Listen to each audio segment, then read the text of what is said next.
자, 제12절 기업가치평가 들어가겠습니다. 원래 우리가 강의 순서상 제10절과 11절을 먼저 하고 왔었어야 되는데 제12절 기업가치평가를 먼저 하고 나면 제10절과 제11절의 내용을 더 쉽게 이해할 수 있기 때문에 강의 순서를 바꿔서 제12절 기업가치평가를 먼저 진행하도록 하겠습니다. 자, 그런데 이 기업가치평가 논점이 굉장히 난이도가 높은 논점에 속합니다. 왜냐하면 회계학적인 지식도 요하고 그리고 굉장히 숫자 계산도 복잡하기 때문에 이 기업가치평가는 많은 수험생분들이 어려워하세요. 자, 그래서 이 기업가치평가를 본격적으로 공부하기 위해서는 여러분들이 기업가치평가에 대해서 개념을 제대로 잡아놓으시는 게 처음에 중요합니다. 그래서 오늘 강의 첫 시간에는요, 기업가치평가에 대한 전반적인 개념을 잡아드리려고 합니다. 자, 그런 다음에 다음 시간부터 본격적으로 세부적인 내용을 말씀드리도록 할 거예요. 자, 내용 보시면요. 우리는 지금까지 부동산 평가에 대해서 공부를 했습니다. 즉, 지금까지는 우리가 공부한 평가 대상 물건은 주로 부동산이었죠. 그런데 이제는 우리가 기업가치 평가에 대해서 공부를 할 겁니다. 이제는 평가 대상으로서 기업이라고 하는 것에 대해서 공부를 하겠다는 것이죠. 자, 그러면 이제 우리가 바로 지금까지 공부한 부동산 평가와 이제 공부할 기업가치 평가가 어떠한 차이점이 있는가에 대해서 알아볼 필요가 있는데, 일단은 평가 대상으로서 부동산과 기업이라고 하는 이 두 가지 평가 대상의 차이점을 이해하실 필요가 있습니다. 자, 가장 먼저 말씀드릴 수 있는 차이점은 바로 부동산은 임대 수익이 발생하는 물건이고 기업은 영업 활동을 통해서 사업 수익이 발생하는 물건이라는 차이점이 가장 중요한 차이점이라고 말씀드릴 수가 있겠어요. 자, 그래서 우리가 부동산의 경우에는 이 부동산에서 장래 발생할 것으로 예상되는 그 임대료 수입의 현가 합으로서 부동산의 경제 가치를 구할 수가 있는데, 자, 기업의 경우에는 이 기업에서 장래 창출할 것으로 예상되는 사업 수익의 현가 합으로서 기업의 경제 가치를 구한다는 평가 논리상의 유사점이 있습니다. 자, 그런데 자, 우리가 환원 대상으로 하는 그 소득의 차이가 있다는 거죠. 자, 아까 말씀드렸지만 부동산의 경우에는 임대 수익이 발생하는 것이고 기업의 경우에는 사업 수익이 발생하기 때문에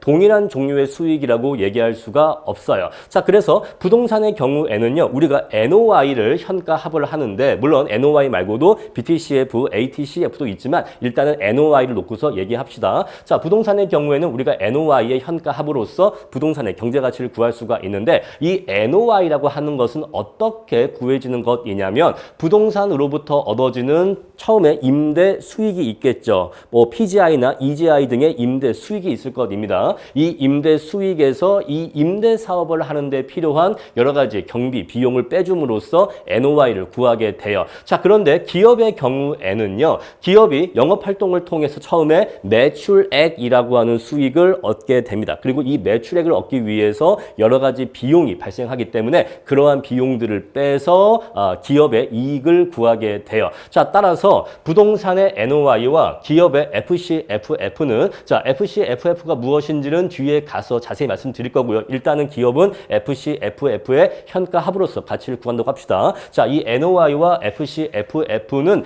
애초에 처음에 들어오는 수익부터가 다르고 그리고 이 수익을 창출하기 위해서 빼주는 비용도 다르기 때문에 이렇게 산출되는 두 개의 수익은 당연히 다른 종류의 수익일 수밖에 없어요. 하지만 기본적으로는, 자, NOI와 FCFF의 이러한 차이점이 있다 하더라도 NOI는 기본적으로 임대 활동에서 얻어진 수익이고 FCFF는 영업 활동을 통해서 얻어진 수익이라는 이러한 차이점이 있지만, 이것들을 놓고서 우리가 감정평가할 때에는 이것들의 장래 현가 합으로서 경제 가치를 구한다는 건 공통적입니다. 자, 그래서 우리가 앞에서 공부한 부동산의 감정평가에서는요, 그 부동산에서 장래 창출할 것으로 예상되는 NOI들의 현가 합을 구하고 보유기간 동안에 NOI의 현가 합을 구하고 그런 다음에 보유기간 말에 기간 말 복귀액의 현가 합으로서 부동산의 경제 가치를 구할 수가 있었죠. 자, 마찬가지로 기업 가치의 경우에도 그 기업에서 장래 창출할 것으로 예상되는 FCFF의 현가 합으로서 기업의 경제 가치를 구할 수가 있고, 그런 다음에 역시 기업의 기간 말 경제 가치의 현가 합으로서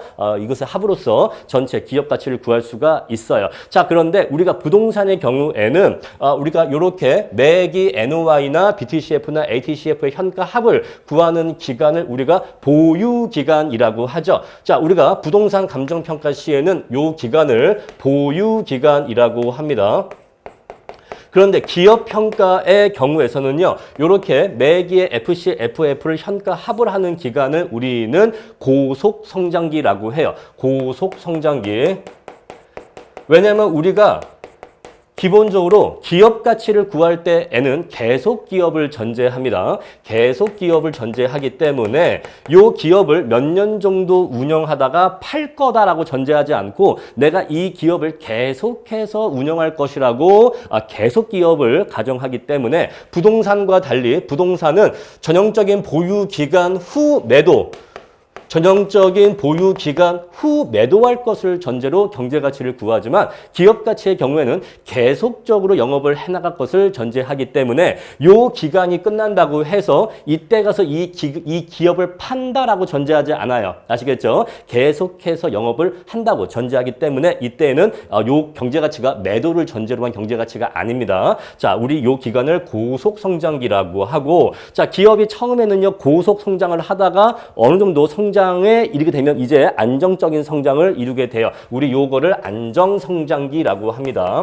안정성장기라고 해요. 자, 그래서 우리가 부동산과 기업 가치는 기본적인 로직은 유사하지만 부동산은 전형적인 보유 기간 동안에 보유한 다음에 기간 말에 매도한다라고 전제해서 경제 가치를 구하지만 기업 가치의 경우에는 계속 기업 경제 가치를 가정하기 때문에 고속 성장기 기간 동안에는 매기의 FC, FF를 현가 합을 해서 경제 가치를 구해주고, 그런 다음에 고속 성장기 이후에 안정 성장기에는 그때에 평가되는 영구 기업의 가치를 구해주고 그것의 현가 합으로서 전체 기업 가치를 구해준다는 그러한 로직상의 차이점이 있습니다. 자, 어쨌거나 이러한 세부적인 차이점은 있지만 기본적으로 우리가 어떤 부동산이 비싸다, 좋다라고 하는 것은 그 부동산을 통해서 앞으로 벌어들일 수 있는 수익이 큰 경우에는 더 많은 임대 수익을 창출할 수 있는 부동산일수록 경제가치가 더 크게, 더 높게 평가되겠죠. 자, 만약에 한 달에 월세가 1억이 들어오는 부동산이 있고 한 달에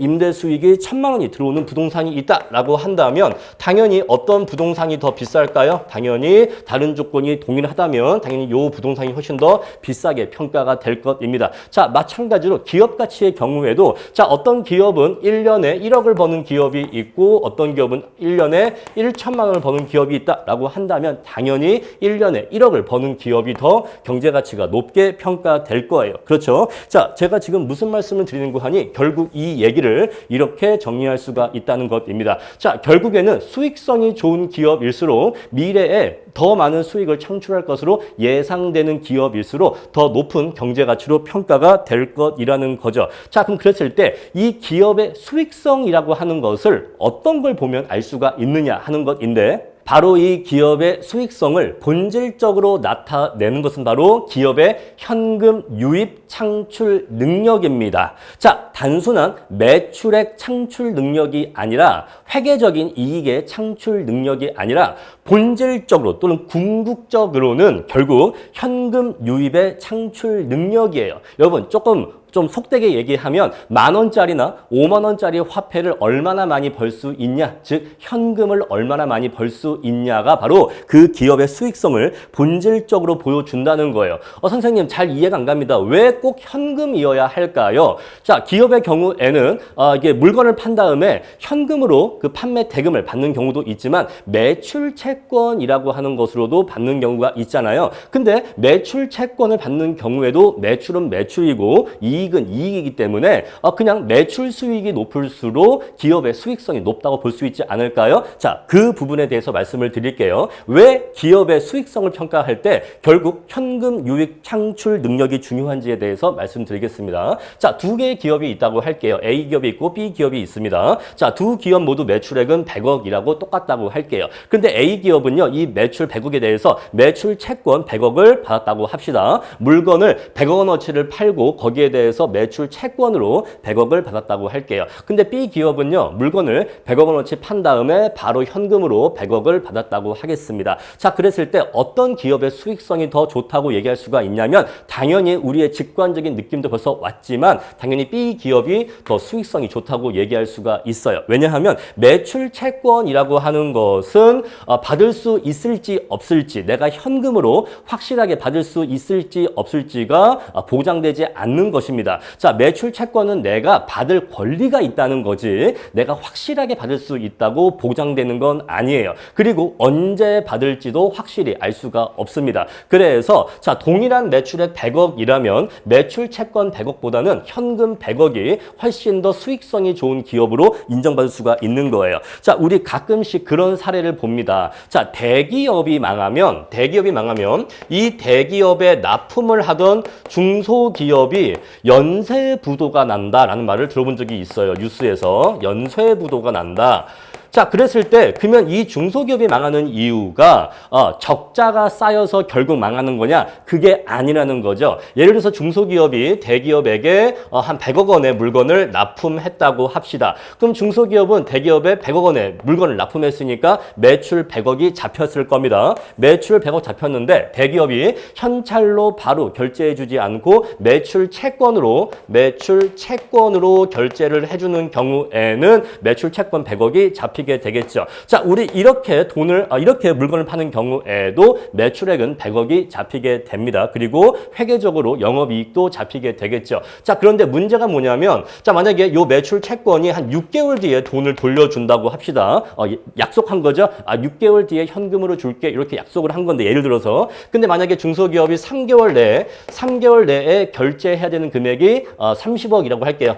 3개월 내에 결제해야 되는 금액이 30억이다. 그런데 돈은 언제 들어오죠? 6개월 뒤에 들어오죠? 이래버리면 흑자 도산이 발생하는 거예요. 즉 회계적으로는 이익이 났지만 당장 내야 될 비용을 내지 못해버리면 이제 부도가 나버리는 겁니다. 자, 또는요. 자, 대기업도 망해버려. 자, 6개월 뒤에라고 약속을 했는데 대기업이 망해버립니다. 망해버리면 대기업이 중소기업에게 6개월 뒤에 약속한 현금 100억 줄 수 있습니까? 못 줍니다. 그래버리면 이제 이 돈을 못 받게 돼요. 이 돈을 못 받게 돼버리면 결국 100억 원어치의 물건을 납품했는데 돈을 못 받으면 결국 망하는 거죠. 그래서 이런 경우에 연쇄부도가 나는 것이다. 대기업이 망해버리면 대기업이 중소기업들에게 줘야 될 판매 대금을 지급하지 못하기 때문에 중소기업들은 매출액이나 이러한 영업이익 이런 걸로는 회계적으로는 처음에 플러스가 잡히지만 결국 그 대금을 받지 못하면 현금이 들어오지 않아서 망하게 되는 겁니다. 아시겠죠? 자, 그래서 현금이 굉장히 중요하다. 그 말씀을 드릴게요. 자, 그래서 회계적인 이익 그 자체가 중요한 게 아니라 그래서 결국 현금을 얼마나 벌 수 있느냐가 기업의 수익성을 본질적으로 보여준다라는 것이에요. 자, 그래서 지금까지 제가 말씀드린 내용을 정리를 하면 이렇게 정리할 수가 있어요. 자, 기업의 매출액이나 영업이익, 당기순이익 이러한 회계적인 이익들은 기업의 진정한 현금 창출 능력을 나타내지 못한다는 거죠. 자, 기업은요 수많은 판매와 수많은 매입을 합니다. 자, 기업 활동을 하다 보면 매출 활동과 매입 활동이 아주 무수히 많이 빈번하게 발생하게 돼요. 그런데 결국 이들은 궁극적으로 현금의 유출이나 유입으로 이어지게 되어 있습니다. 자, 내가 물건을 매출 팔았습니다. 그러면 현금을 지금 받든 나중에 받든 결국에는 현금의 유입으로 이어지는 거고, 자, 매입, 내가 물건을 샀어. 그럼 내가 이 매입 대금을 지금 주든 아니면 나중에 주든 결국에는 현금의 유출로 이어지게 되는 거예요. 따라서 기업은 수많은 매출과 매입 활동을 하지만 결국 이것들은 궁극적으로는 현금의 유출과 유입으로 연결되기 때문에 따라서 기업의 현금 흐름을 분석해야지만 기업의 본질적인 수익성을 파악할 수가 있다는 것입니다. 자, 우리 그래서 기업가치 평가에서는요, 회계적인 이익인 뭐 영업이익이나 당기순이익 이런 것들을 현가 대상으로 하는 게 아니라 현금 흐름이라고 하는 FCFF라는 것을 만들어서 이것의 현가 합으로서 기업의 경제 가치를 구합니다. 자, 그럼 이제 우리가 본격적으로 FCFF에 대해서 들어갈 것인데, 자, 이것의 개념을 정확하게 이해하려면요, 먼저 관련 용어를 조금 아실 필요가 있습니다. 자, FCFF의 산출은 EBIT부터 시작을 합니다. 근데 EBIT가 뭔지는 조금만 이따 말씀드리고 일단은 선행적으로 영어 이니셜을 조금 말씀드릴게요. 자, E라고 하는 것은 earning을 얘기합니다. 수익을 의미하고요. B는 before니까 뭐뭐 전에란 뜻인데 여기에서의 뜻은 뭐뭐 하기 전이 뭐냐면 바로 공제하기 전, 빼기 전이란 뜻으로 이해하시면 됩니다. 얘를 빼기 전이라고 이해하시면 돼요. 또는 공제 전 이라고 이해하시면 됩니다. 따라서 before 하면은 아직 안 뺐다 이 얘기예요. 아직 안 뺐다. 자, 이따가 또 말씀드릴게요. 조금만 이따가. 자, I는요, interest의 이니셜 I입니다. 이자를 얘기해요. 이건 이자. T는 tax의 이니셜 T를 의미합니다. 세금, 법인세를 의미하고요. 자, D는요, depreciation의 이니셜인데 이것은 감가상각을 얘기하고요. 자, 이것은 감가상각이고 이것은 유형자산의 감가상각을 얘기합니다. 자, 그런데 우리가 무형자산은요. 무형자산은 감가상각이라 하지 않고 감모상각이라고 해요. 감모상각. 그래서 이것은 영어로 amortization이라고 하는데 이니셜 A를 땁니다. 자, 물론 우리 감정평가에서는 주로 감가상각에 대해서 다루기 때문에 아마 문제에서 무형자산의 감모상각까지는 잘 언급하지 않겠지만 어쨌거나 D하고 A는 보통 같이 있습니다. 요 둘은 그냥 같이 써요. 아시겠죠? 그래서 자, DA 같이 쓰면 유형자산의 감가상각과 무형자산의 감모상각을 같이 얘기하는 거다라는 거 이해하시면 됩니다. DA는 그냥 이 두 가지를 같이 얘기하는 거고 하나씩 놓고 보면 D는요. 유형자산의 감가상각이고 A는 무형자산의 감모상각을 얘기한다. 이렇게 말씀을 드릴게요. 자, 우리 그래서 EBITDA는 요 영어 이니셜에 조금 익숙해질 필요가 있습니다. 이 이니셜에 익숙해져야지만 그래야 우리가 EBIT를 제대로 이해할 수가 있고 그런 다음에 FC, FF까지 순조롭게 이해를 이어나갈 수가 있어요. 자, 그럼 이제 본격적으로 EBIT의 산출부터 보겠습니다. 자, 보시면요. 자, EBIT는 일단 이렇게 계산됩니다. 기업이 영업활동을 통해서 매출액이 발생하게 되겠죠. 그럼 이 매출을 발생시키기 위해서 매출 원가가 들어갔을 겁니다. 자, 만약에 우리가 방앗간을 한번 예를 들어 봅시다. 자, 방앗간이 떡을 만들어 팝니다. 그러면은 떡의 판매 대금이 매출액으로 잡히겠죠. 그러면 이 떡을 만들기 위해서 쌀과 콩 등이 들어갔을 겁니다. 그래서 매출 원가로서 쌀이라든가 콩 이런 것들을 이용해서 떡을 만들었으니까 쌀과 콩이 얼마어치 들어갔냐를 빼주게 되면 자, 떡을 팔아서 얼마의 돈을 벌었는지 매출 총이익을 구할 수 있게 됩니다. 일단 여기까지 정리해 주시고요. 자, 매출액에서 매출 원가를 빼면 매출 총이익이 나온다. 자, 매출 원가라고 하는 것은 그 제품을 만드는 데 들어가는 재료비라고 쉽게 이해하시면 돼요. 물론 여러분들이 1차 회계학을 공부하고 오셨으면 조금 더 쉽게 이해하실 거고 이미 다 내용을 알고 계실 겁니다. 자, 그런 다음에 이제 매출 총이익에서 판매비 및 일반 관리비를 뺍니다. 자, 판매비와 일반 관리비 안에는 어떠한 항목들이 들어가 있냐면 이 방앗간에서 이 떡을 팔기 위한 직원들 인건비가 있겠죠. 자, 직원들 인건비도 있을 것이고 또 떡가게를 운영하기 위한 임대료 등등이 있겠죠. 그리고 매장을 운영하기 위한 뭐 전기세, 수도세 그런 것들이 발생할 것이에요. 따라서 그러한 비용들을 빼주게 되면은 감가상각전 영업이익이 나옵니다. 자, 감가상각전이라고 하는 건 전은 아까 제가 뭐라고 영어로 B, 영어로 B라고 의미하는데 자, 감가상각전이라고 하는 것은 아직 감가상각비를 빼지 않았다라는 걸 얘기합니다. 아시겠죠? 아직 감가상각비를 빼지 않은 영업이익이 나온다라는 것이에요. 아시겠죠? 자, 그런 다음에 이제 감가상각비를 빼줍니다. 그리고 혹시 대손상각비도 있으면 빼주는데 대손상각비는 별로 중요하지가 않으니까 무시하시고 감가상각비 위주로 공부를 해주시면 돼요.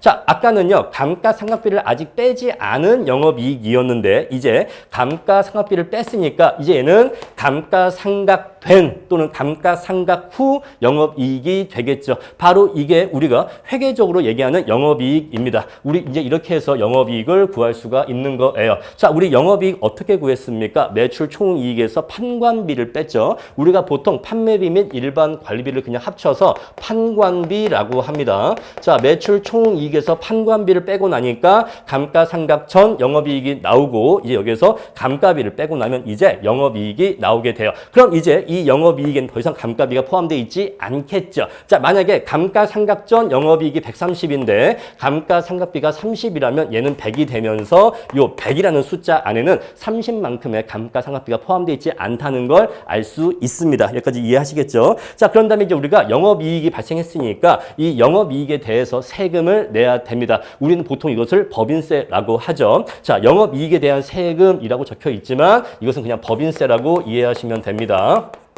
자, 법인세. 이제 법인세를 내고 나면 이제 세후 영업이익이 됩니다. 세금을 내고 난 영업이익이란 뜻이 되는 것이죠. 자, 그럼 이제 이렇게 우리가 총 4가지의 이익을 구했습니다. 어떤 이익들이냐면 첫 번째 매출 총이익 구했고요. 두 번째 감가상각전 영업이익 구했고, 세 번째 영업이익 구했고, 네 번째 세후 영업이익 구했습니다. 대체 이 4가지 중에서 어떤 이익이 우리가 지금 찾고 있는 EBIT냐 그 얘기인데 바로 이 중에서 이 영업이익이 EBIT가 됩니다. 바로 여기에 있는 요 영업이익이 우리가 지금 찾고 있는 요 EBIT가 되는 거예요. 자, 따라서 우리가 EBIT를 구하기 위해서는 매출액에서부터 시작해서 요 과정까지, 요 단계까지 내려와야 그래야 우리가 원하는 EBIT를 구할 수 있다는 걸 알 수 있게 되죠. 자, 그런데 여기에도 영어가 있고 여기도 영어가 있네요. 자, 이 영어들의 어떠한 관계가 있는지 살펴보겠습니다. 자, 아까 제가 말씀드리기를 뭐라고 말씀드렸냐면 여기 DA가 뭐냐면 D는 감가상각이라고 했고 요 A는 감모상각이라고 했잖아요. 그리고 제가 또 무슨 말씀을 드렸냐면 여기 B라고 하는 것은 뭐라고 했죠? before, 뭐뭐 전이라고 했죠? 여기서 전이라고 하는 것은 아직 빼지 않았다라는 뜻을 의미한다고 했습니다. 자, 그래서 얘하고 얘에 어떤 차이가 있냐면 자, EBIT 똑같은데 요 뒤에 DA가 있습니다. 여러분 요걸 요렇게 이해하셔야 돼요. 자, E가 있고 T가 있었을 때 요 B가 굉장히 중요한 위치를 가집니다. 자, 요거는요 어떤 상태냐면 수익이에요. earning, 이익입니다. 이익이에요. 근데 이익인데 어떤 이익이냐면 아직 이자를 빼지 않은 이익이란 뜻이에요. B 뒤에 있는 항목들을 아직 빼지 않은 이익이란 뜻입니다. 아시겠습니까? 자, 그래서 EBIT는 B 뒤에 누가 있죠? 2개가 있죠. 첫 번째 누굽니까? 이자가 있어요. 아직 이자를 빼지 않았어. 여기에 지금 이자 뺀 거 나와 있어요? 안 나와 있어. 그죠? 우리 이자 안 뺐습니다. 이자 안 뺐고요. T 뭐죠? 텍스. 자, 우리 영업이익 단계에서 세금 뺐습니까? 아니요. 안 뺐어요. 근데 바로 밑에서 영업이익에 대한 세금 뺐거든요. 얘가 T거든요. 세금 뺐거든요. 세금을 빼고 나면 이제 T가 AT가 돼. A는 뭐죠?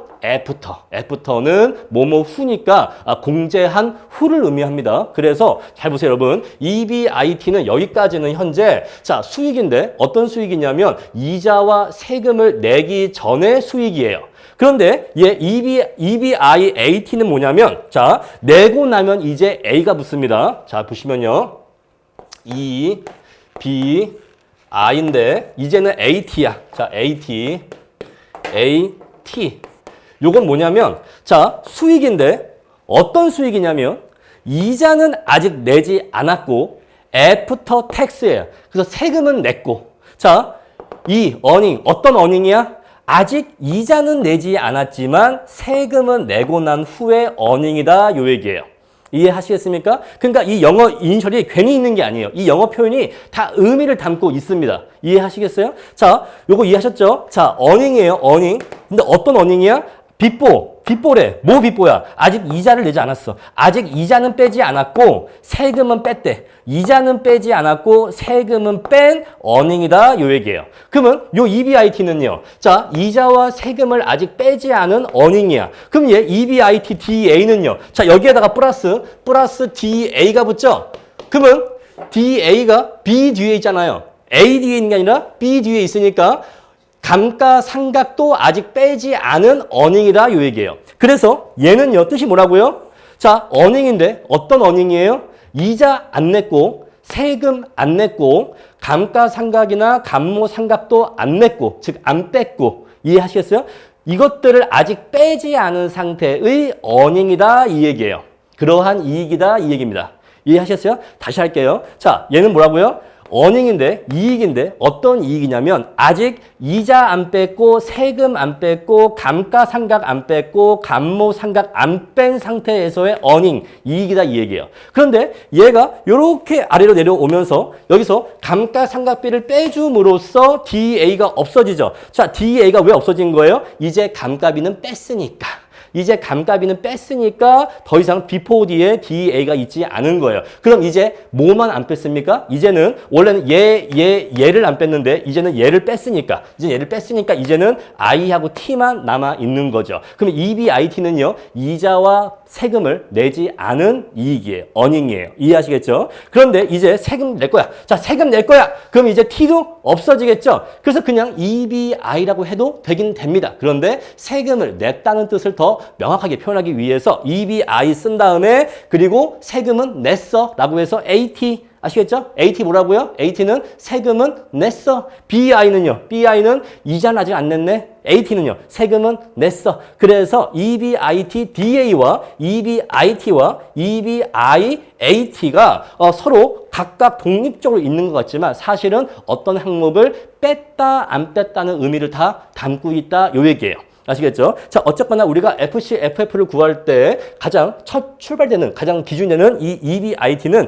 여기서의 영업이익을 얘기하는데 요 위에 있는 EBIT DA와 요 아래에 있는 EBIAT와의 관계를 설명드린 거예요. 아시겠죠? 자, 이러한 어떠한 회계적, 재무적 표현에 익숙해지실 필요가 있습니다. 자, 이제 이렇게 해서 영업이익이 이렇게 구해진 영업이익이 EBIT라는 말씀을 드리고 그런 다음에 요 우리가 이제 EBIT를 이용해서 FC, FF를 어떻게 산출하는지 살펴볼 거예요. 자, 그럼 이제 본격적으로 FC, FF를 구해 봅시다. 자, 아까 우리가 EBIT를 구했죠? 우리 앞에서 EBIT는 이렇게 해서 영업이익이 EBIT라고 했습니다. 자, 매출액에서 매출 원가 빼주면 매출 총이익 나오고 여기에서 판관비하고 감가상각비를 빼주고 나면 영업이익 EBIT가 구해지게 돼요. 자, 그런데 이 EBIT에다가 1 빼기 T를 곱한다라고 하는 것은요. 요 T가 법인세율입니다. 얘가 법인세율이기 때문에 결국 1 빼기 T 한다고 하는 것은 세후 EBIT를 구한다는 의미가 돼요.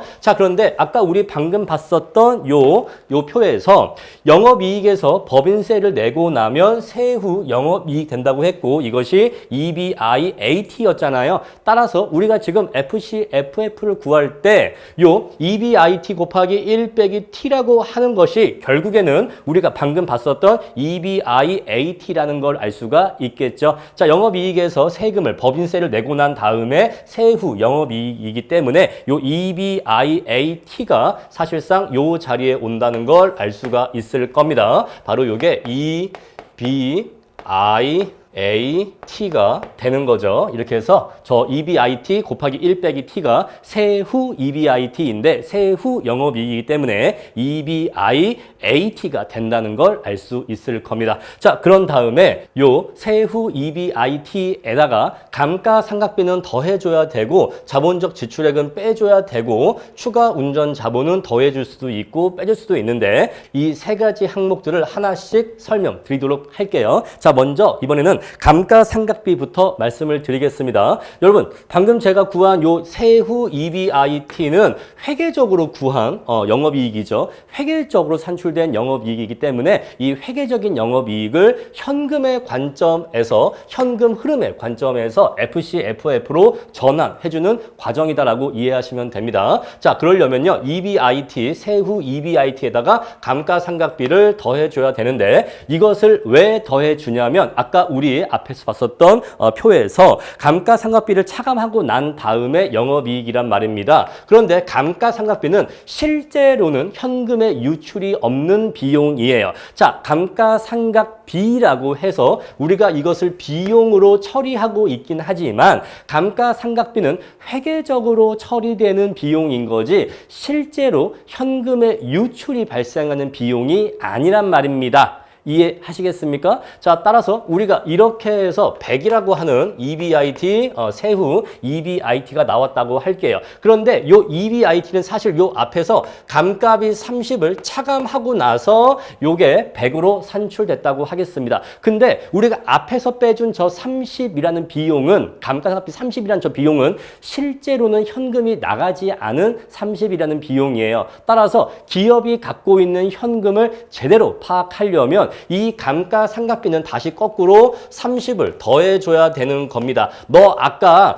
감가상각비라고 해서 30을 빼서 세후 EBIT가 100으로 산출된 거잖아. 그런데 사실은 저 감가상각비 30은 사실은 실제로 현금의 유출이 있는 항목은 아니야. 실제로 현금의 유출이 있지도 않았는데 비용이라고 뺐으니까 이거를 이 기업이 갖고 있는 현금의 양으로 정확하게 맞춰주려면 감가상각비 30을 다시 거꾸로 더해줘야지만 이 기업이 갖고 있는 현금의 크기를 올바르게 측정할 수가 있단 말이에요. 이해하시겠습니까? 자, 요거를 다시 조금 돌아가서 다시 우리 아까 표를 볼게요. 자, 우리 이 영업이 요 EBIT가 어떻게 나온 거냐면 감가상각비를 빼서 나온 거다 이 얘기예요. 그렇죠? 만약에 요 크기가 30이라고 하고 그렇게 해서 얘가 100이 나왔다고 할게요. 자, 물론 아까는 제가 얘를 100이라고 했지만 일단 요거 무시하고 그냥 요것만 얘기하겠습니다. 자, 얘를 100이라고 할게요. 자, 우리 그랬을 때 이 기업이 그러면은 요거 봤었을 때 요 기업이 갖고 있는 현금의 크기는 다른 건 무시하고 요것만 고려하면 100을 갖고 있는다고 보는 게 맞겠어요? 이 기업은 130의 현금을 갖고 있다고 보는 게 맞겠습니까? 당연히 130의 현금을 갖고 있다고 보는 게 맞다 이 얘기예요. 아시겠죠? 자, 중요한 핵심 포인트 뭐라고 했죠? 감가상각비는 실제로 현금의 유출이 발생하는 비용이 아니다. 그런데 비용이라고 빼줬으니까 이것을 현금의 관점에서 올바르게 보정하려면 다시 거꾸로 더해줘야 한다는 것입니다. 자, 그래서 감가상각비는요, 실제 현금의 유출이 발생하지 않으나 비용으로 처리됐기 때문에 기업이 갖고 있는 현금의 크기를 올바르게 측정하기 위해서 다시 거꾸로 더해준다 이 얘기예요. 그래서 감가상각비는 거꾸로 더해줍니다. 아시겠죠? 이걸 잘 이해해 보세요. 자, 실제로 현금이 안 나갔어. 우리가 종업원한테 만약에 인건비 100을 준다고 합시다. 자, 종업원에게 인건비 100을 준다고 할게요. 자, 그리고 감가상각비로서 감가비로서 우리가 100이라는 비용을 처리한다고 할게요. 자, 이전에 기업의 이익이 자, 뭐 250이라고 할게요. 250. 자, 250이라고 할게요. 자, 그래서 자, 250이라는 이익에서 인건비라는 비용을 빼고 나면 이제 이 이후에 인건비라는 비용을 빼고 난 다음에 이 기업의 이익은 150이라고 측정될 것이고 요 기업도 마찬가지로 150으로 측정이 될 겁니다. 그런데 요 A기업, 얘는 B기업이라고 할게요. 요 A기업에서 인건비 100을 주려면 실제로 현금이 나갔을 거잖아요. 왜? 직원들 통장에 돈을 넣어줘야 되니까 실제로 현금 100이 나갔을 거란 말입니다. 그래서 만약에 요 250이라는 수익이 전부 다 현금이었다면 250의 현금이 있었는데 100이라는 현금을 내고 나면 이제 이 기업이 인건비를 주고 나면 남은 현금은 150밖에 안 남았을 거잖아요. 그렇죠? 그런데 이 B 기업은요, 250이라는 현금이 있었는데 이 중에서 감값이 100을 지출하면 회계학적인 이익은 100이라고 측정이 되지만 기업이 갖고 있는 현금은 한 푼도 줄지 않는다고요. 사실은 기업이 갖고 있는 현금은 250으로 불변이란 말이에요. 이해하시겠죠? 기업의 현금은 불변이야. 왜냐하면 감값이 100은 현금으로 나가는 게 아니란 말이에요. 회계학적으로 비용으로 처리할 뿐이지 실제로는 현금이 나가는 비용이 아닙니다. 그래서 자, 250의 현금이 있었는데 여기에서 감값이 100을 비용으로 처리하고 나면 회계적인 이익은 150만. 자, 회계적인 이익은 150만 이익을 벌었다라고 측정하겠지만 실제로 그 기업이 가지고 있는 현금의 크기는 250 250으로 불변이기 때문에 그러면 이 회계적인 이익을 요 현금의 크기로 맞춰주려면 여기에다가 어떻게 해줘야 되는 거예요? 여기에다가 플러스 감가비 100을 더해주면 얘가 250이 되는 거잖아요. 그래서 감가비를 더해주는 거다 요 얘기예요. 아시겠죠? 자, 그래서 감가상각비는 더해준다. 왜 더해준다? 실제로는 현금이 유출되지 않았는데 비용으로 처리했기 때문에 그만큼 EBIT가 작아져 있기 때문에 이것을 다시 거꾸로 더해줘서 기업이 갖고 있는 현금의 크기를 맞춰준다. 요 얘기이고요. 다음에 두 번째 자본적 지출액인데 자, 이 자본적 지출액은요. 다시 우리 거꾸로 돌아가면요. 우리 앞에서 봤었던 이 표에서 자, 여기서 우리가 매출 원가 뺐고요. 판매비 및 일반 관리비 뺐고요. 그런 다음에 감가상각비 뺐고요. 자, 법인세 냈습니다. 자, 이런 것들을 빼왔는데 이런 것들 중에서 자본적 지출액은 하나도 들어가 있지가 않단 말이에요. 그렇죠? 근데 자본적 지출에는 우리가 기업이 계속해서 영업활동을 유지하기 위해서 기계라든가 설비 투자 이런 것들을 사오거나 투자를 해야 됩니다. 그렇죠? 뭐 공장을 짓는다거나 그러한 투자 활동을 해야 되는데 그러한 투자 활동 때문에 현금이 나가는 거는 지금 현재 여기에서 나타나 있지 않단 말이에요. 그런데 우리가 어떠한 기계 설비를 사오기 위해서 투자를 했다. 자본적 지출을 했다라고 하면은 역시 그것도 현금의 유출이 발생하기 때문에 이 자본적 지출도 현금의 유출이 실제로는 현금의 유출이 발생하기 때문에 여기서 빼줄 필요가 있는 거예요. 아시겠죠? 자, 우리가 앞에서 요걸 구할 때 자본적 지출액으로 인한 현금 유출은 고려하지를 않았어. 그런데 실제로 기업은 여러 가지 설비 투자 등을 통해서 기계를 사오고 하기 때문에 현금이 유출됩니다. 그러한 현금의 유출을 고려하기 위해서 자본적 지출액을 빼줄 필요가 있는 거예요. 아시겠죠? 자, 자본적 지출액은 손익계산서에 비용으로 처리되지 않았지만 그래서 안 뺐지만 실제로는 현금의 유출이 있는 경우예요. 그래서 얘하고 얘는 지금 상황이 정반대죠. 그래서 부호도 정반대인 거예요. 아시겠죠? 얘는 비용으로 처리됐지만 실제로 현금의 유출은 없는 경우거든요. 근데 얘는요. 비용으로 처리되지 않았지만 실제로는 현금의 유출이 있는 경우거든요. 그래서 상황이 반대이기 때문에 부호도 반대인 거예요. 아시겠죠? 자, 그래서 자본적 지출액은 비용으로 빼지 않았지만 실제로는 현금이 실제로 현금이 나가기 때문에 우리가 지금 하고 있는 이 현금의 관점에서는 현금이 나간 거니까 빼주는 게 맞는 거예요. 아시겠죠? 그래서 자본적 지출액은 실제로 현금이 나가기 때문에 빼주는 항목이다. 자, 자본적 지출에는 설비 투자, 기계 구입 이런 데에 들어가는 비용을 얘기한다라는 것이에요. 자, 다음에 마지막 추가 운전 자본인데 이 추가 운전 자본이 아마 여러분들이 가장 이해하시기 어려울 겁니다. 그리고 아마 대부분 설명이 잘 안 되는 걸로 제가 알고 있는데 제가 오늘 요거 설명을 해 드릴게요. 여러분들 우리가 고깃집을 한번 운영해 본다고 할게요. 자, 우리 10평짜리 고깃집이 있고요. 강남에 뭐 200평짜리 엄청 크게 하는 고깃집이 있다고 할게요. 여러분 그러면 이 10평짜리 고깃집 냉장고에 이 보관되어 있는 판매하기 위해서 보관되어 있고 준비되어 있는 고기의 양과 이 200평짜리 고깃집 냉장고에 보관되어 있는 고기의 양 중에서 어디가 더 많을까요? 당연히 이쪽이 냉장고에 고기가 훨씬 더 많이 보관되어 있을 거예요. 이건 그냥 상식이죠. 이해하시겠죠? 자, 그래서 이것이 뭘 의미하냐면 여러분 보세요. 이 200평짜리 고깃집은 냉장고에 이렇게 많은 고기를 쟁여놓고 있으려면 돈이 여기에 이만큼 많이 묶여 있다는 것을 의미할까요? 네, 그렇습니다. 요거 지금 뭔지 아시겠어요? 자, 만약에 10평짜리 고깃집이 만약에 소고기를 100만 원어치 갖고 있다고 할게요. 100만 원어치. 금액으로 얘기해서 그렇다면은 우리가 그냥 요 비율대로만 얘기한다면 200평짜리 가게는 2천만 원어치 소고기를 냉장고에 재고로 갖고 있다는 거겠죠? 요거 쉽게 이해하시겠죠? 작은 가게는 냉장고도 작고 오는 손님도 적으니까 100만 원어치의 고기를 재고로 보유한다면 200평짜리 고깃집은 손님도 많이 오고 냉장고도 크기 때문에 더 많은 양의 고기를 보관하고 있겠죠. 자, 우리 그랬을 때 요 10평짜리 고깃집이 항상 냉장고에 100만 원어치의 소고기가 저장되어 있고 물론 사실은 고기가 새로 들어오고 나가고 하지만 평균적으로 평균적으로 항상 냉장고에 100만 원어치의 소고기가 보관되어 있다면 이 기업에 이걸 하나의 기업이 온다면 요 기업은 현금 100만 원이 재고라는 명목으로 요건 일종의 재고죠. 재고라는 명목으로 현금이 묶여 있는 거라고 얘기할 수 있을까요?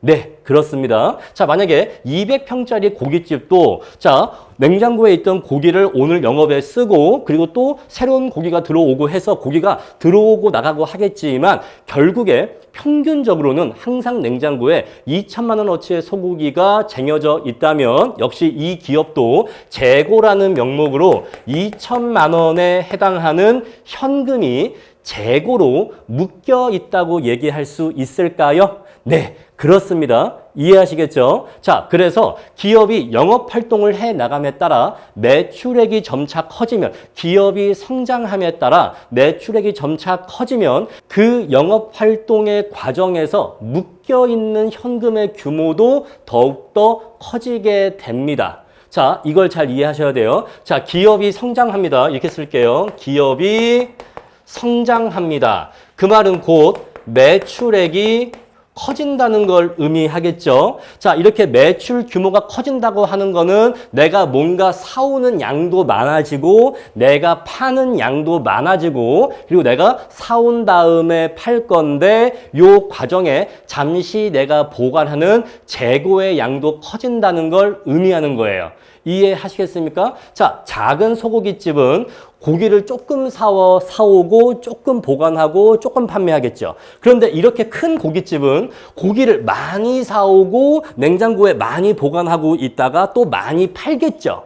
이해하시겠죠? 그래서 기업의 규모가 커지고 따라서 매출이 증가한다고 하는 것은 이 매출 활동 과정에서 이러한 영업 활동 과정에서 불가피하게 현금이 묶이게 되는데 우리 이것을 운전 자본이라고 해요. 왜냐하면 고기를 사오려면 일단 돈을 내고 사오는 거 아닙니까? 이게 그쵸? 자, 일단 돈을 내야 고기를 사오는 거고 그러면 이 고기가 팔릴 때까지는 현금이 묶여 있는 거잖아요. 그래서 자, 이 고깃집을 운영하기 위해서 내가 일단 고기를 사와야 되니까 고기를 내가 예를 들어서 2천만 원 주고 샀어. 2천만 원 주고 샀으면 일단 현금 나가죠. 그럼 고기 들어왔습니다. 그럼 고기를 손님한테 팔 때까지는 내가 갖고 있는 거고 그게 재고인 거고 그때까지는 아직 내가 고기 산 돈을 회수하지 못했으니까 아직은 현금이 안 돌아왔죠. 그러면 이 고기를 내가 판매하면 그제서야 내가 고기를 사왔던 돈을 회수하는 거니까 고깃집의 규모가 커지면 커질수록 즉 기업의 규모가 커지면 커질수록 이러한 영업활동 과정에서 뭔가 원재료를 사오고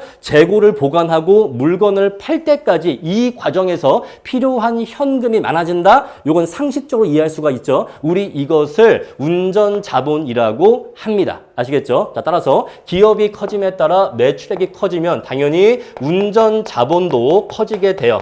운전자본도 커지게 됩니다. 자, 요거 상식적으로 이해를 하시고요. 자, 그래서 이 운전자본을 어떻게 이해하면 쉽게 이해할 수 있냐면 기업의 경영활동 과정에서 현금이 얼마나 묶여있나로 파악하시면 돼. 얼마나 돈이 묶여있나. 아시겠죠? 자, 돈이 많이 묶인다라고 하면 운전자본이 많이 필요한 거예요. 자, 돈이 별로 안 묶인다라고 하면 운전자본이 별로 안 필요한 겁니다. 자, 우리 그랬을 때 이 앞에 부호가 플러스 마이너스잖아요. 자, 플러스인 경우는 어떤 경우고 마이너스인 경우는 어떤 경우인지 살펴볼게요. 자, 만약에 기업의 규모가 성장함에 따라 매출액이 커지고 운전 자본이 증가해. 자, 이렇게 운전 자본이 증가한다고 하는 것은 그만큼 더욱더 많은 양의 현금이 묶인다는 걸 의미하기 때문에 자, 이랬던 고깃집이 이렇게 고깃집이 커지게 되면 요 가게를 운영하기 위해서 가게 주인이 항상 갖고 있어야 될 현금의 양보다 이러한 고깃집을 운영할 때 가게 주인이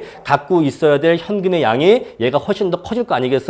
그래서 운전 자본이 커진다고 하는 거는 기업에 묶이게 되는 현금의 양이 더 많아진다는 걸 얘기합니다. 그런데 기업에 묶이는 현금의 양이 많아진다고 하는 건 일종의 현금의 유출로 볼 수가 있어요. 아시겠죠? 따라서 그런 경우에는 부호가 마이너스가 되는 겁니다. 자, 기업이 성장하는 경우에는 종전보다 더욱더 많은 양의 현금이 이 기업에 묶이기 때문에 이러한 걸로 묶이기 때문에 때문에 현금의 유출로 이해할 수가 있어. 그때에는 요 부호가 마이너스가 적용될 겁니다. 자, 반대로 플러스의 기호가 적용된다고 하는 거는 반대로 기업의 규모가 감소하는 경우에, 쇠락하는 경우에는 점차 반대로, 만약에 반대로 고깃집의 규모가 점차 작아져. 점차 장사가 안 돼서 예전보다 고기를 덜 사오고 덜 보관하고 덜 팔아. 이렇게 영업의 규모가 작아지는 경우에는 묶이는 현금의 규모가 작아지기 때문에 그때는 오히려 이것은 현금의 유입으로 이해할 수가 있어요. 그래서 이때는 플러스가 됩니다. 따라서 우리 시험에서는요, 일반적으로 기업의 성장을 전제로 해서 시험 문제를 물어보기 때문에 99%가 요 부분이 마이너스 부호로 출제가 될 겁니다. 아시겠죠? 자, 우리 감정평가 시험에서는요, 부동산의 가치나 기업의 가치나 시간이 지남에 따라 상승한다는 걸 전제로 시험 문제를 보통 내요. 따라서 요 부분에 반드시 마이너스 부호가 올 것이다라고 말씀드릴 수가 있습니다. 물론 문제를 어렵게 낸다면 이 자리에 플러스가 올 수도 있겠지만 그건 조금 이상한 문제고 일반적으로는 기업의 성장을 전제하기 때문에 요 자리에 부호가 마이너스가 올 것이다. 그 말씀 드릴게요. 자, 이렇게 해서 제가 어디까지 말씀드렸냐면 이 추가 운전 자본이라고 하는 것은 기업의 매출 규모가 커짐에 따라 불가피하게 이 활동에 소요되는 현금이 얼마나 묶여 있게 되느냐 하는 그 규모를 얘기하는데 이렇게 기업의 규모가 커지게 되면 자, 이렇게 기업의 규모가 커지게 되면 더욱더 많은 현금이 영업활동 과정에 묶이게 돼요. 이렇게 더욱더 많은 현금이 묶인다라고 하는 것은 기업이 자유롭게 쓸 수가 없고 못 쓰는 돈으로 현금이 묶인다고 하는 것은 현금의 유출을 의미하기 때문에 앞에 부호가 마이너스가 온다라고 말씀을 드렸습니다. 자, 그럼 이제 조금 더 세세하게 요 추가 운전 자본의 항목을 조금 더 말씀을 드릴게요. 자, 이 추가 운전 자본은요, 자, 세 가지 항목으로 이루어져 있습니다. 자, 매출 채권 회전율과 재고자산 회전율, 그리고 매입 채무 회전율이라고 나와 있죠. 자, 이걸 딱 만나는 순간, 뭔가 쉽지 않구나, 뭔가 어렵구나 라는 느낌이 딱 오실 텐데 그렇게 겁먹으실 거 없습니다. 의외로 별거 아니니까 하나씩 설명을 드릴게요. 자, 추가 운전 자본의 전체 크기는 어떻게 구하냐면 먼저 매출액 증가분을 구해야 돼요. 자, 예를 들어서 종전에 작년도에 이 기업의 매출이 죄송해요. 글씨가 엉망인데 자, 작년도 자, 2022년이라고 할게요. 2022년도에 매출이 10억이었다고 할게요. 자, 그리고 2023년도에 매출이 12억으로 매출액이 2억이 증가했다고 할게요. 자, 이렇게 매출액이 증가하는 경우에는 아까 제가 말씀드렸지만 더욱더 많은 규모의 현금이 이 사업에 묶이게 될 겁니다. 기업이 자유롭게 쓸 수 있는 현금이 아니라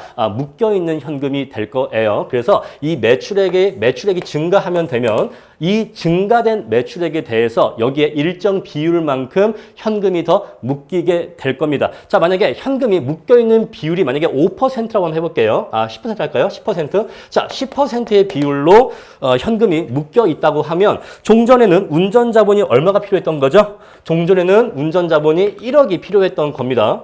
그럼 지금은요, 이제 12억이니까 이제는 1억 2천의 현금이 운전자본으로 필요하게 되겠죠. 자, 매출액의 10%에 해당하는 운전자금이 필요하다라고 한다면, 자, 작년에 매출액이 10억 원일 때는 운전자금이 1억이 필요했을 것이고, 자, 올해 매출액이 12억이 되면 이제 운전자금은 1.2억, 1억 2천만 원이 필요하게 됐을 것이에요. 그러면요, 자, 매출액이 2억 증가함에 따라 운전 자본은 2천만 원이 증가하게 되는데 자, 이것을 어떻게 구할 수가 있냐면 매출액의 증가분 곱하기 운전 자본 소요율 10%를 곱해주면 요 곱하기 요거 해주면 그러면 2천만 원이 나온다는 거죠. 그래서 여기에 추가 운전 자본이라고 나온 거예요. 추가 운전 자본. 자, 우리가 지금 구하는 거는 운전 자본 전체 크기를 구하는 게 아닙니다. 자, 이 기업은 전체 운전 자본이 얼마입니까? 우린 지금 그걸 따지는 게 아니라 자, 작년도에 비해서 올해 추가로 더 묶이는 운전 자본은 얼마입니까? 자, 기업이 작년에 비해서 올해 매출액이 증가하면서 더 성장을 했어.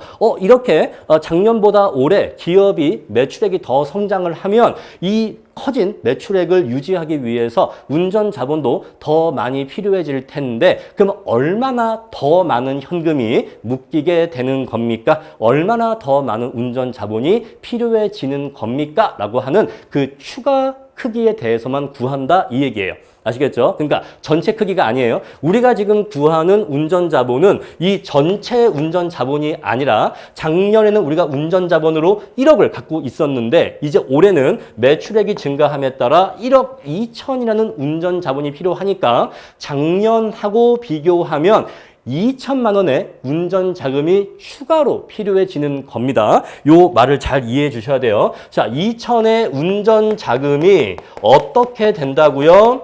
추가로 필요해진다고요. 추가로 필요해집니다. 작년에는 요게 필요하지 않았는데 올해는 필요해. 왜 필요한 거죠? 올해는 매출액이 그만큼 증가했으니까 작년하고 달리 올해에는 2천의 운전자금이 추가로 더 필요해집니다. 그러면은 이 2천만큼의 현금이 유출되는 효과가 발생한다 이 얘기예요. 자, 이 2천의 현금이 유출되는 효과가 발생합니다. 선생님 잘 이해가 안 갑니다. 왜냐하면 자, 이렇게 한다고 해도 사실은 돈 2천을 쓰는 건 아니잖아요. 돈 2천을 지출하는 건 아니고 다만 아까 예시하신 사례에 의한다면 그냥 냉장고에 소고기 형태로 묶여 있는 것뿐인데 왜 이거를 유출이라고 하나요? 자, 우리가 지금 구하는 FCFF에서요. 요 FCFF에서 요 맨 앞에 F가 뭐냐면 자유롭다 할 때 풀이에요. 요 F가 풀이, 자유롭다 할 때 풀입니다. 자유란 뜻이야, 자유. 그래서 요 FCFF는요, 자유로운 CF, 캐시 플로우, 현금 흐름이야. 자유로운 현금 흐름. 누구한테 귀속되는? 바로 F, 펌. 얘는 펌이에요, 펌. 기업. 그래서 FCFF의 의미가 뭐냐면 기업에게, 회사에게 귀속되는 자유로운 현금 흐름의 크기를 FCFF를 하는 거예요. 우린 지금 현금 중에서 어떠한 현금을 구하는 거예요? 프리한 애들, 프리한 현금이 얼마나 되는지를 구한단 말이에요. 이해하시겠어요? 그래서 우리가 지금 구하는 이 FCFF는 기업의 현금 중에서 어디에 묶여 있지 않고 이 기업이 자유롭게 처분할 수 있는 현금이 얼마인지를 구하는 거예요. 그런데 자, 이 2천의 돈이 고깃집의 규모가 커짐에 따라 더욱더 많은 소고기를 사와야 되고 보관해야 돼서 그러한 과정에서 더 많은 돈이 묶이게 된다면 2천만 원이 더 묶이게 된다면 요 묶이는 2천이 이제는 자유로워요? 자유롭지 않아요? 자유롭지 않아. 따라서 현금이 묶인다고 하는 건 자유현금의 관점에서는 넌 더 이상 자유롭지 않아. 너 2천만 원은 추가로 묶이기 때문에 요거는 자유롭지 않기 때문에 여기에서는 빼줘야 되는 거예요. 아시겠죠? 그래서 자, 여기서 이 자유롭다라는 관점에서는 현금이 묶인다고 하는 것은 유출과 유사한 의미로 이해할 수가 있는 거예요. 아시겠죠? 자, 이렇게 해서 말씀을 드렸어요. 자, 그래서 우리가 추가 운전 자본의 크기를 구할 때 먼저 매출액의 증가분을 구해야 돼요. 매출액이 증가하면 그것에 비례해서 운전 자본도 더 많이 필요해지기 때문에 먼저 매출액이 얼마나 증가하는데 그걸 먼저 구해야 됩니다. 자, 그런 다음에 두 번째, 그 증가된 매출액에 대해서 몇 % 정도의 운전 자금이 필요한데, 자, 매출액 1원당 얼마만큼의 운전 자금이 필요한데 바로 그게 운전 자본 소요율인데 요 운전 자본 소요율은 이렇게 구할 수가 있겠죠. 요거는 결국 매출액 분의 운전 자본이라고 이해할 수가 있겠죠. 자, 방금 제가 예시한 요 사례에 의한다면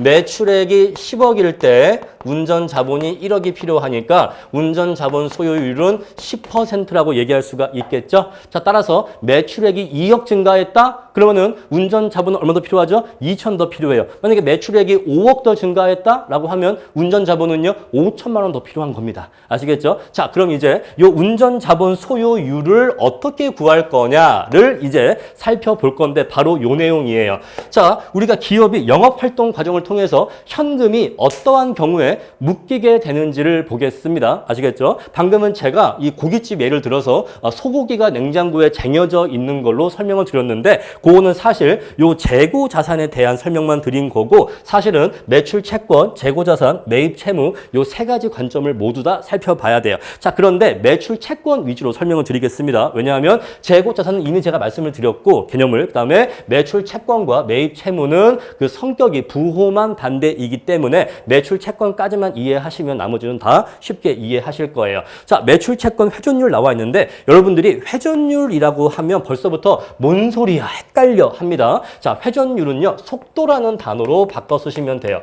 아시겠죠? 자, 앞으로 그 어떠한 과목에서 특히 회계학이나 이러한 재무관리 그 어떠한 과목에서도 회전율이라는 단어가 나오면 속도라는 단어로 바꿔서 쓰시면 됩니다. 따라서 매출 채권 회전율은 매출 채권이 얼마나 빨리 현금으로 확보가 되느냐라는 것을 의미합니다. 한번 제가 사례를 들어볼게요. 자, 어떤 기업의 매출액이 100억이라고 할게요.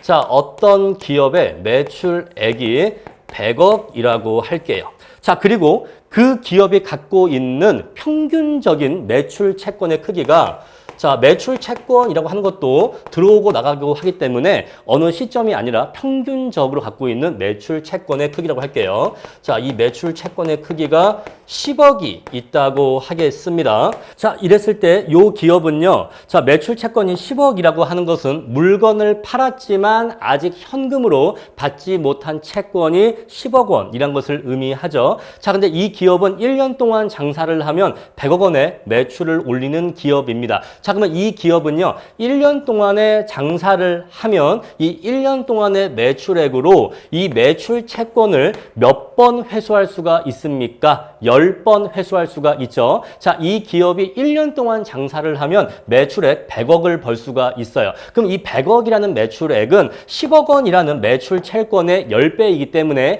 이 기업은 1년 동안 영업을 하면 1년 동안 장사를 해서 물건을 팔면 요 매출 채권을 10번 회수할 수 있을 정도로 돈을 버는구나, 매출을 일으키는구나 라고 이해할 수가 있을까요? 바로 그게 매출 채권 회전율이에요. 1년 매출액으로 이 매출 채권을 몇 번 회수할 수 있나 라는 개념이라고요. 그래서 요 매출 채권 회전율이 10이다 라고 숫자가 들어가게 됩니다. 요거 이해하시겠어요? 자, 그런데 사실은 매출 채권 회전율을 이해하는 게 쉽지는 않아. 아직도 쉽지가 않습니다. 그런데 우리가 쓰는 건 매출 채권 회전율이 아니라 그 회전율의 역수를 쓰거든요. 왜냐하면 10분의 1을 쓰잖아요. 우리가 10을 쓰는 게 아니라 10분의 1을 씁니다. 그러면 이것의 역수는 무엇을 의미하느냐? 자, 10분의 1을 의미하죠. 요 10분의 1은 바로 무엇이냐면 1년 매출액 중에서 잘 들으세요.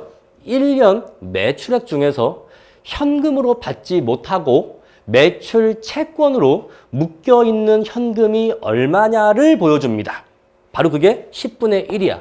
그러니까 아까 우리가 매출 채권 회전율을 이해하려고 하니까 쉽지 않았어. 1년 영업을 해서 매출 채권을 몇 번 회수할 수 있냐?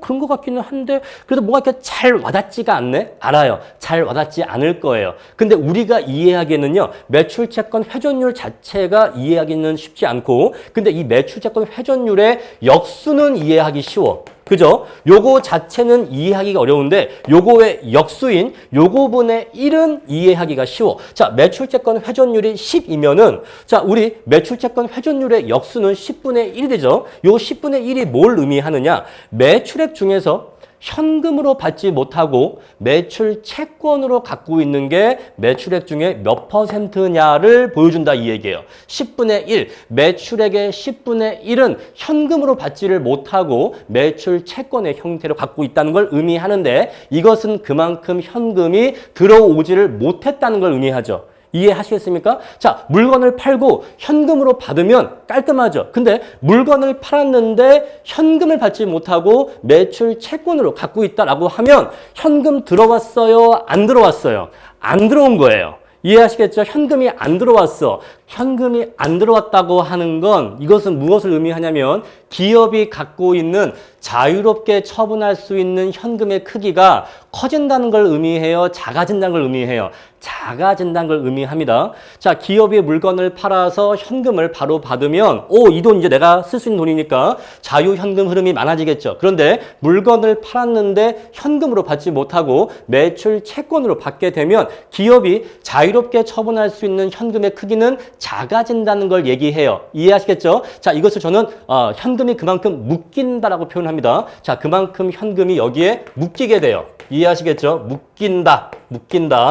자, 물건을 팔아서 바로바로 현금으로 들어오는 게 아니라 이 매출 채권의 크기가 커지면 커질수록 이것 때문에 기업은 현금이 더욱더 많이 묶이게 됩니다. 자, 한번 비교해 볼게요. 자, 어떤 기업이 있는데, 자, 두 기업이 똑같이 매출액은 똑같이 100억이라고 합시다. 자, 요 A 기업은 매출 채권이 10억이고, 요 B 기업은 똑같이 매출액은 100억인데 매출 채권은 20억이라고 할게요. 자, 그러면 요 경우에는 저 매출 채권 회전율의 역수가 얼마가 나오냐면 10분의 1이 나오고요. 얘는 5분의 1이 나옵니다. 여러분, 요 기업과 요 기업 중에서 동일한 매출액인데 매출 채권은 누가 더 많죠? 얘가 더 많죠? 얘가 더 많습니다. 자, 따라서 A 기업이 물건을 팔고 못 받은 현금의 크기와 B 기업이, 얘는 B 기업, B 기업이 물건을 팔고 못 받은 현금의 크기 중에서 누가 더 많죠? B 기업이 돈을 더 못 받았어요. 자, 똑같이 100억 팔았습니다. 근데 이 중에서 A 기업은 90억은 현금을 받았는데 나머지 10억에 대해서는 현금을 못 받고 매출 채권을 받았거든요.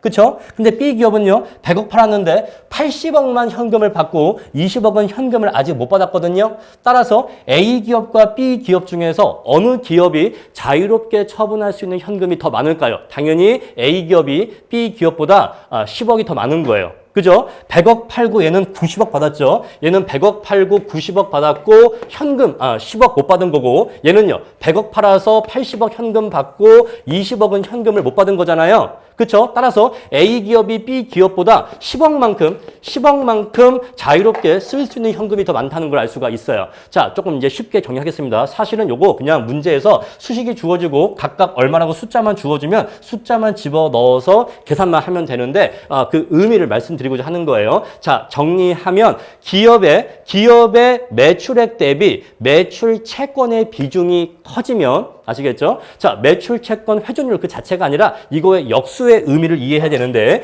요거 역수의 의미, 바로 요 분수 자체의 의미가 뭐냐면 바로 요거예요. 100분의 10.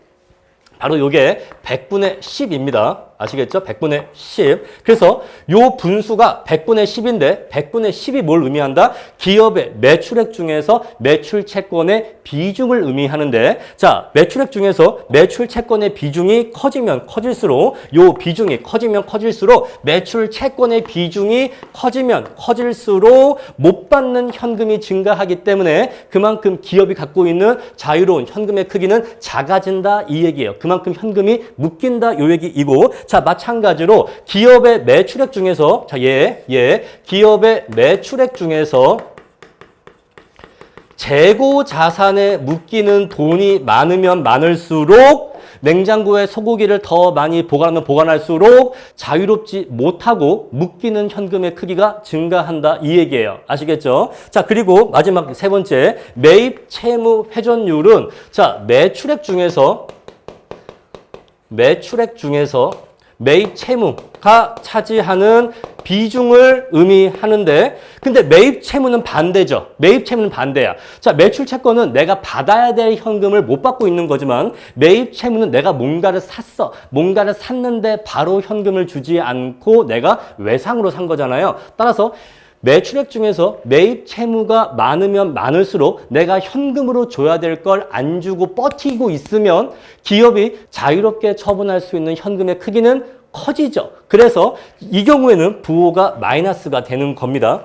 이해하시겠죠? 자, 그래서 이렇게 정리할게요. 자, 매출 채권 회전율의 역수는 뭘 의미한다? 매출액 중에서 매출 채권이 차지하는 비중을 의미하는데 요 비중이 커지면 커질수록 매출 채권이 많아져서 현금이 원활하게 유입되지 못하고 있다는 걸 의미하고 그만큼 묶여 있다는 걸 의미하고 자, 재고자산 회전율의 역수는 뭘 의미하냐면 매출액 중에서 재고자산이 차지하는 비중을 의미하는데 요 값이 커지면 커질수록 재고자산에 더욱더 많은 현금이 묶이게 된다는 걸 의미하고 여기 매입채무 회전율의 역수는 매출액 중에서 매입채무가 차지하는 비중을 의미하는데 자, 매입채무는 줘야 될 현금을 안 주고 버티고 있는 거니까 요 값이 커지면 커질수록 기업의 자유로운 현금의 크기는 커져요. 그래서 얘만 의미가 반대이기 때문에 앞에 부호가 마이너스가 됩니다. 자, 그래서 실제 문제에서는 자, 매출채권 회전율이 얼마다라고 줄 거니까 그 숫자를 집어 넣어서 계산을 하면 운전자본 소요율이 나옵니다.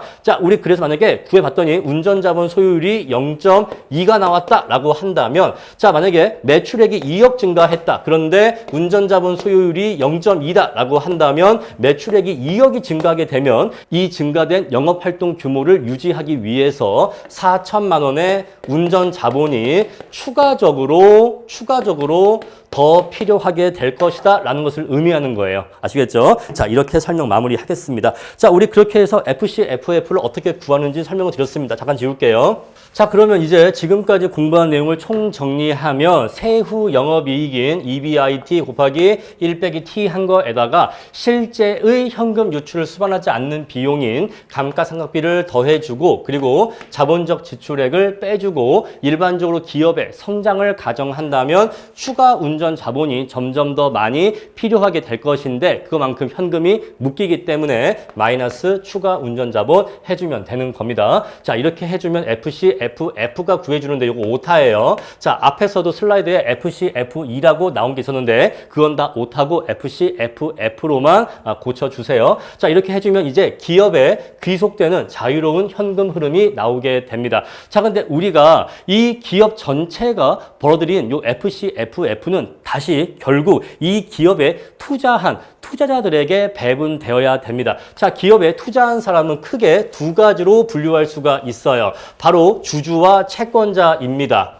자, 주주는요, 자기 자본 투자자라고 하고, 채권자는요, 타인 자본 투자자라고 합니다. 자, 우리 주주는요, 의결권을 갖습니다. 주주는 의결권을 갖고, 자, 의결권, 그 다음에 우선 상환 청구권이 있는데, 자, 의결권이라고 하는 것은요, 기업의 의사결정에 영향력을 행사할 수 있는 권한을 의결권이라고 해요. 자, 보통 주주, 우리가 보통 주주라고 하는데 우리가 보통 주주라고 하면 보통 주주를 얘기합니다. 자, 보통 주주는 기업의 의사결정 권한이 있기 때문에 의결권을 가지기 때문에 의결권을 가져요. 하지만 자, 기업이 망했을 때는 그 기업에 남아있는 자녀 재산 중에서 자신의 몫을 먼저 챙겨갈 권리가 없습니다. 자, 회사가 망하면요. 자, 채권자가 자신의 몫을 우선적으로 가져갈 수 있는 권리를 가져요. 우리 이것을 우선 청구권이라고 하는데 채권자는 우선 청구권을 갖습니다. 대신 의결권은 갖지 않아요.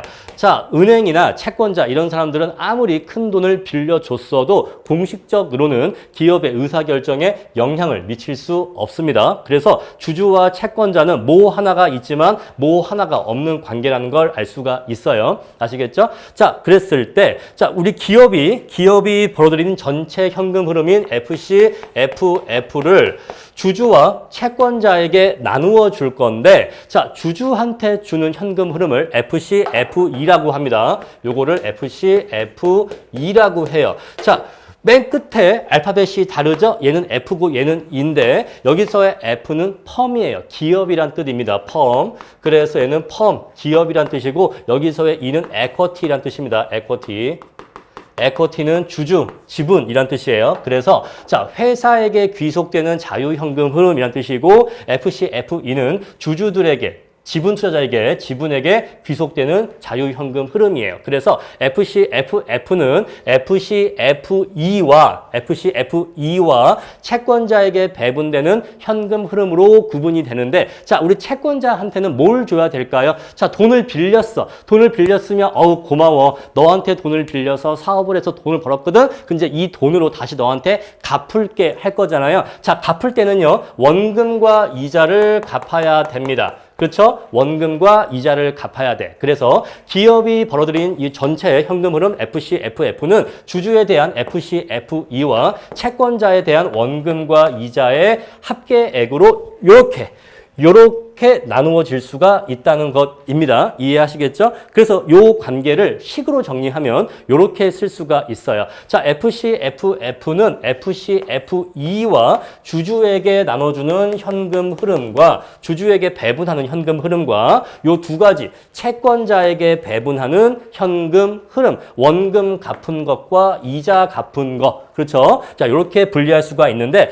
자, 사안에 따라서는 조금 더 엄밀하고 복잡하고 상세하게 분석하는 경우에는 우선주주까지 포함시키는 경우가 있습니다. 자, 우선주주란 누구인가? 자, 우선주주, 뭐 아시는 분들은 아시겠지만, 자, 우선주주는 주주예요. 주주는 주주인데 특이하게 의결권이 없어. 의결권이 없습니다. 그런데 우선한데 뭐에 우선하는 거예요? 바로 자, 회사가 망했을 때 회사의 자녀 재산 중에서 자신의 몫을 보통 주주보다는 우선해서 챙겨갈 수 있는 권리를 가진 사람이에요. 바로 그게 우선주주입니다. 자, 우선주주는 우선 상환 청구권이 세모예요. 세모. 있기는 있어. 누구에 비하면? 보통 주주에 비하면 있어. 자, 보통 주주랑 우선주주를 비교하면 보통 주주는 의결권 있어. 얘는 의결권 없어.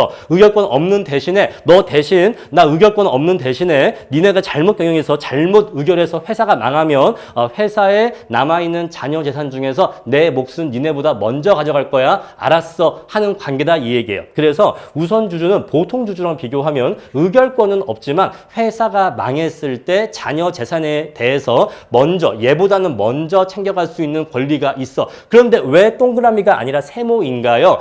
얘가 우선 청구권이 있다고 하는 것은 보통 주주에 비하면 우선한다 그 얘기지, 채권자에 비하면 후순위야. 그래서 세모인 거예요. 아시겠죠? 얘보다 우선해서 자신의 몫을 가져갈 수는 있지만, 그런데 얘도 주주는 주주이기 때문에 채권자보다는 후순위야. 그래서 일단 회사가 망하면 회사의 자녀 재산 중에서 채권자가 먼저 자신의 몫을 챙겨가고, 그리고 남는 게 있으면 우선주주가 챙겨가고, 그리고 남는 게 있으면 이제 보통 주주가 챙겨갈 수가 있는 거예요. 그렇게 이해하시면 됩니다. 그래서 우선주주는 우리가 보통 주주와 채권자의 중간적 입장이다라고 이해하시면 돼요. 자, 근데 일반적인 문제에서는 우선 주주를 주지 않을 수가 있는데, 혹시 물어본다고 해도 우선 주주도 그냥 포함시키시면 되고 특별히 어려지지는 않습니다. 이렇게 말씀을 드릴게요. 자, 그래서 기업이 영업활동을 통해서 FCFF를 벌어들이면 주주한테는 FCFE를 주면 되고, 채권자한테는 원금과 이자를 갚으면 되고, 우선주주에게는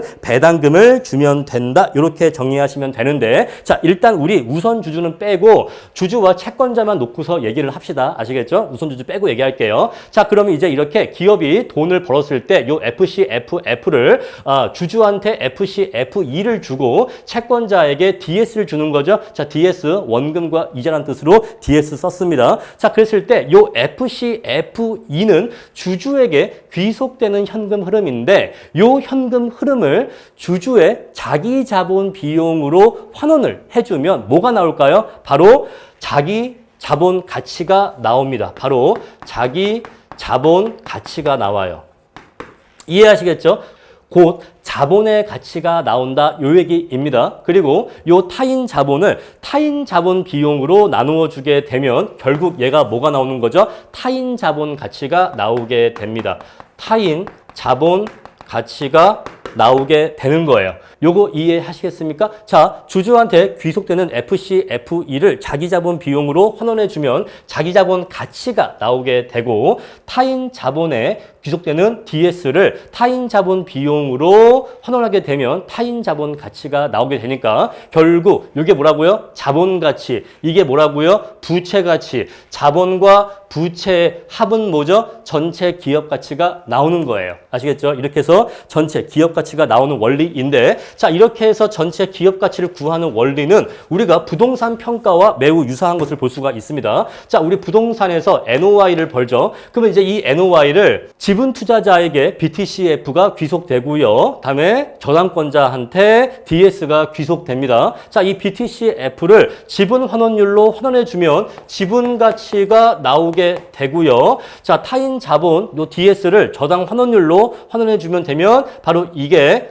저당 가치가 나오게 되죠. 그래서 얘와 얘의 합을 구하면 부동산 전체 가치를 구할 수가 있습니다. 근데 우리가 요 논리를 이용을 해서 어떻게 할 수가 있냐면 NOI를 종합 환원율로 환원해서도 한 번에 부동산 가치를 구할 수가 있는데 그렇죠. 자, 이렇게 지분 가치 구하고 저당 가치 구해서 얘와 얘의 합으로 부동산 전체 가치를 구할 수도 있지만 요 NOI를 종합 환원율로 환원해서도 한 번에 부동산 전체 가치를 구할 수가 있거든요.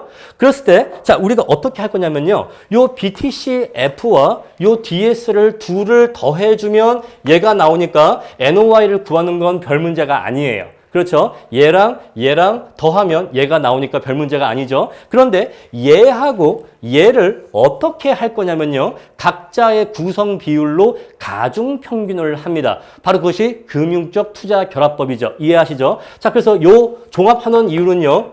금융적 투자 결합법, 금융적 투자 결합법에 따라서 자, 자기 자본의 구성 비율 곱하기 지분 환원율 그리고 타인 자본 구성 비율 곱하기 저당 환원율 해주면 우리가 알고 있는 카즈딘식의 종합 환원율이 나오게 되죠. 그렇게 구한 환원율로 나눠주면 한 번에 부동산 가치가 구해주게 됩니다. 그럼 마찬가지로 우리가 앞에서 얘기했던 기업 가치도 그렇게 해주면 되지 않을까요? 네, 맞아요. 앞에서 우리가 봤었던 이 기업 가치도 자, 이렇게 하면은 자본 가치가 나온다고 했고 자본의 가치가 나온다고 했고 이렇게 해주면 부채의 가치가 나온다고 했잖아요. 그러면은 요 FCFF를 뭔가 종합적인 환원율로서 나누어주면 기업 가치를 한 번에 구할 수 있지 않을까요? 네, 그렇게 할 수가 있습니다. 우리 어떻게 할 거죠? 자, 얘하고 얘를 더하면 얘가 나온다는 건 이미 알고 있죠. 왜? 여기에서 이렇게 배분해 준 거니까 이건 쉽죠. 그러면 마찬가지로 요 타인 자본 비용과 여기 자기 자본 비용과 여기 타인 자본 비용을 각자의 구성 비율대로 섞어주면 가중 평균 해주면 각자의 구성 비율대로 가중 평균 해주면 종합 환원율과 유사한 것이 나오지 않을까요? 네, 나옵니다. 바로 그것이 뭐예요? WACC인 거예요. 그렇게 해서 기업 가치를 구할 때는 우리가 WACC를 쓰는 겁니다. 어때요? 부동산 평가와 논리가 일맥상통하죠. 자, 방금 말씀드린 것처럼 WACC라고 하는 것은 자기 자본 비용과 타인 자본 비용을 각자의 구성 비율대로 가중 평균한 것을 WACC라고 합니다. 자, 우리 부동산 평가에서는 지분 환원율과 저당 환원율의 가중 평균을 했는데 기업 가치 평가에서는 자기 자본 비용과 주주의 요구 수익률과 채권자의 요구 수익률의 가중 평균을 통해서 WACC를 구한다는 차이점만 있을 뿐이죠.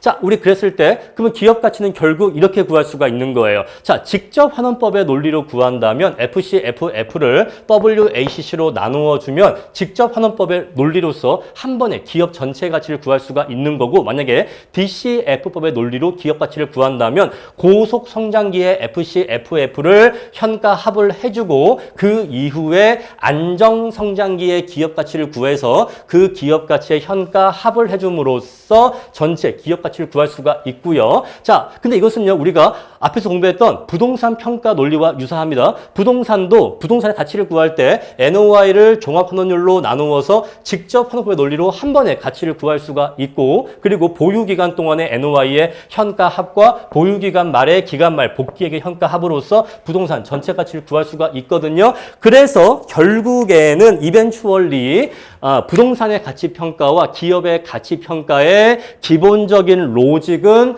동일하다. 다만 세부적으로 제가 이 이야기의 맨 처음에 얘기했던 부동산은 어떤 소득을 환원하는 거예요? 임대소득을 환원하는 것이고, 기업은요, 사업소득, 사업에서 얻어지는, 영업에서 얻어지는 소득을 환원하는 거니까 그러한 세부적인 항목에서의 차이점만 있을 뿐이지 평가의 기본적인 로직은 공통점이 있다는 것을 말씀드릴 수가 있겠어요. 자, 이렇게 우리가 지금까지 공부했던 부동산 평가와 기업가치 평가의 공통점과 차이점을 전체적으로 바라본 다음에 이제 본격적으로 공부를 들어가면 조금 더 헷갈리지 않고 쉽게 공부할 수가 있을 겁니다. 자, 그럼 이제 다음 시간에 이어서 세부적인 내용 들어가도록 할게요.